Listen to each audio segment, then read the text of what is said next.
Radio Germaine, la radio des centres sociaux de Vendée.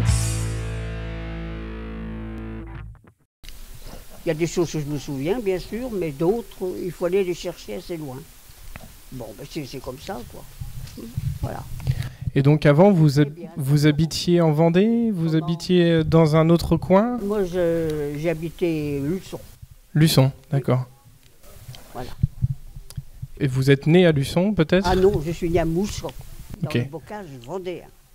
Donc vous êtes tout le temps resté dans le coin de la Vendée? Après, j'étais en Seine-et-Marne.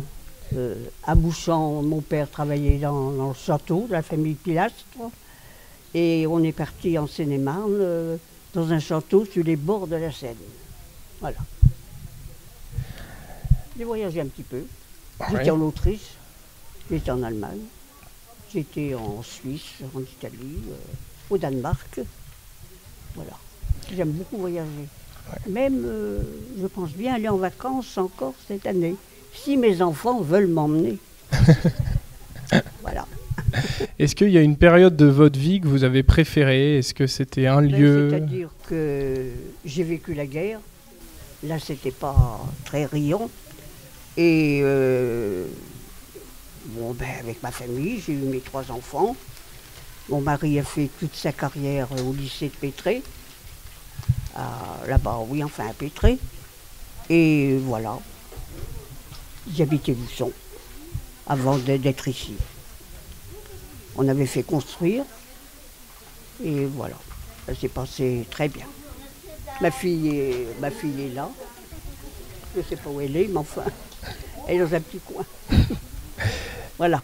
Et alors moi qui ai presque 20 ans, enfin 22 ans aujourd'hui, est-ce que vous auriez un conseil à ma génération, je regarde aussi parce qu'il y a des enfants qui sont autour, est-ce que vous auriez un conseil à notre génération qui commençons notre vie dans ce nouveau monde?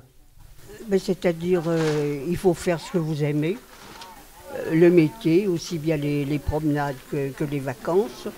Et moi j'ai toujours aimé partir en vacances. Avec mon mari on partait, je louais pour 3 semaines.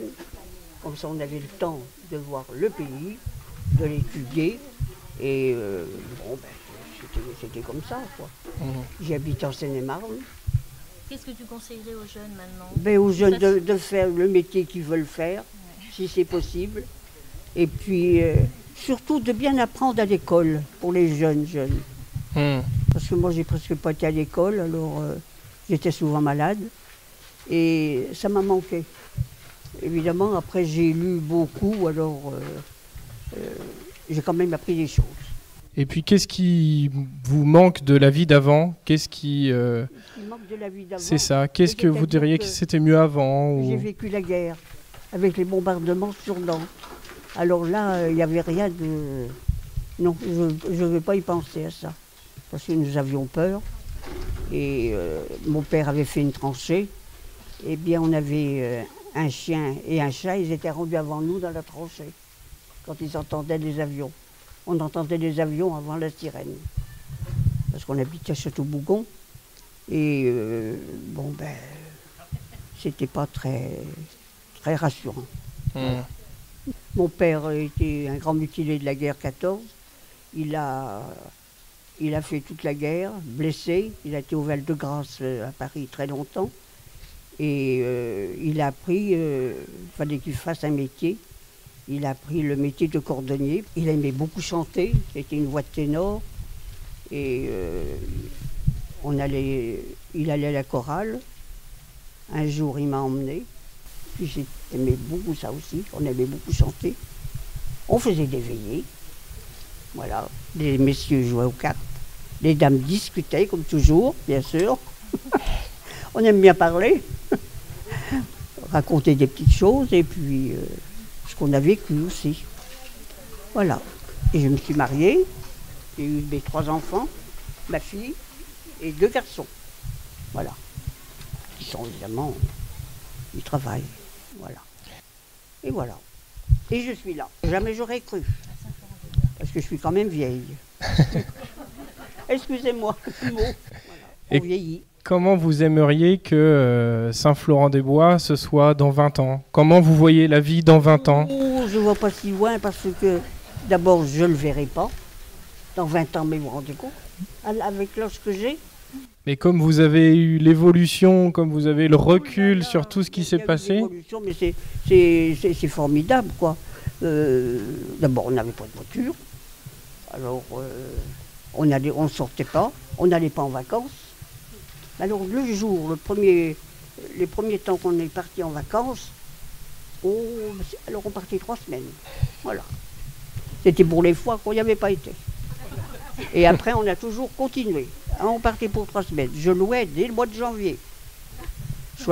On choisissait avant la région, surtout la montagne, parce que, je m'excuse, mais on n'aimait pas tellement la mer. D'abord, il faut savoir nager, tout ça, et puis maintenant, je ne peux plus marcher dans le sable. Je suis très vieille. Voilà. Mais enfin, j'aime sortir quand même. et c'est quoi la meilleure invention que vous avez vue arriver dans votre vie, quelque chose qui a été inventé au cours de votre vie, vous vous êtes dit ça m'a sauvé la vie? Il y en a eu beaucoup, hein. C'est les vacances. Ah, là. La voiture. Les premières vacances. Alors, évidemment, j'ai jamais conduit de ma vie, malgré qu'on avait une voiture. Ouais, ben merci pour le témoignage. Voilà. Et puis bon, je pense qu'on a plein de belles choses à prendre.